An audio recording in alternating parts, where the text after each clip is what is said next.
তিনি ছিলেন মধ্যম আকৃতির সুঠাম দেহের অধিকারী একটি মানুষ। তার চুলগুলো ছিল ঘাড় পর্যন্ত প্রলম্বিত, হালকা হালকা কোঁকড়ানো।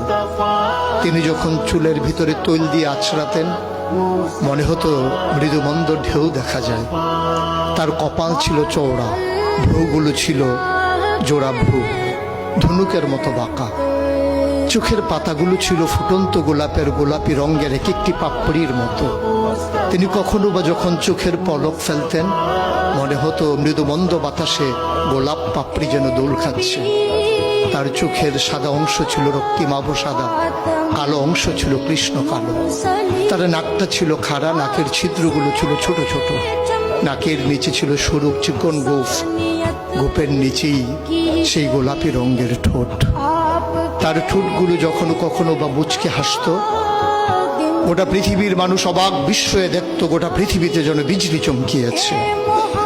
তিনি কখনো বা যখন এই রাস্তা দিয়ে হেঁটে যেতেন, 1 মাস পরেও কখনো যখন সাহাবা হাঁটতেন, তার গায়ের জান্নাতি গন্ধ তারা পেতেন।